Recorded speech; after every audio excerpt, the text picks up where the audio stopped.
Analisis permasalahan dalam pencapaian visi dan misi. Ini sebenarnya analisa perbandingan antara kondisi yang senyatanya dengan kondisi yang seharusnya. Ini mungkin bukan kayak gini, memang gap analisis di sini disebutkan, atau analisa kesenjangan. Kondisi yang senyatanya seperti apa dan yang ingin kita capai itu seperti apa. Nah, kalau kita lihat di gambar ini, kondisi yang seharusnya itu adalah performance yang ingin dicapai melalui visi, misi, tujuan, dan sasaran. Kemudian kondisi yang ada itulah kondisi yang senyatanya, performance yang berdasarkan data yang ada. Nah, biasanya ini adalah melalui proses yang kita sebut dengan EDM atau evaluasi diri madrasah. Nah, dari perbandingan antara kondisi yang senyatanya dengan kondisi yang seharusnya ada gap atau kesenjangan. Nah, kesenjangan itu kan ada 3 sebenarnya. Yang pertama, kesenjangan itu bersifat minus, artinya kondisi yang senyatanya kurang dari kondisi yang seharusnya. Kemudian gap itu bisa sama dengan kondisi yang senyatanya sama dengan kondisi yang seharusnya. Kemudian bisa lebih, kondisi yang senyatanya sama dengan lebih tinggi dari kondisi yang seharusnya. Nah, 3-tiganya ini kan perlu strategi. Artinya tidak hanya kondisi yang minus saja yang perlu strategi, tapi kondisi yang sama dengan dan plus pun juga perlu strategi. Itu yang perlu kita bedakan.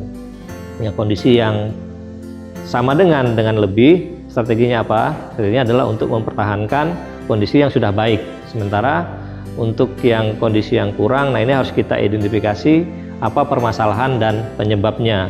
Nah, salah satu metode untuk identifikasi permasalahan dan penyebab ini bisa melalui analisa SWOT, di mana kelemahannya, gitu, di mana kelemahan, kelebihan, kekurangan kita secara internal atau eksternal. Dari situ kita bisa mengidentifikasi apa yang menjadi penyebab dari gap itu.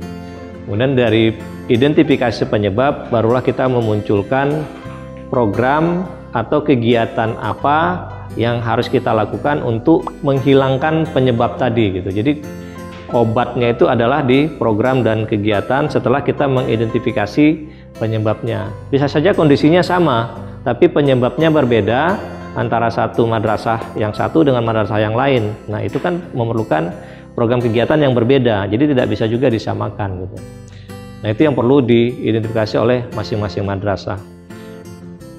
Identifikasi dulu apa penyebabnya, kemudian baru direkomendasikan apa program kegiatan yang akan dilakukan untuk menghilangkan penyebab itu. Nah, baru setelah itu kita identifikasi berapa dana yang dibutuhkan untuk melaksanakan program dan kegiatan itu. Nah, kalau program kegiatan itu dananya terbatas, nah itu yang harus dilakukan prioritisasi. Jadi ini alurnya, gitu ya, untuk diselenggarakan. Nah, proses semua ini itulah yang kita sebut dengan proses EDM dalam rangka menyusun RKJM, Rencana Kerja Jangka Menengah Madrasah. Ini juga bisa dilakukan untuk tahunan, tapi harusnya mulai dari yang 4 tahunan, yang dari rencana strategik tadi.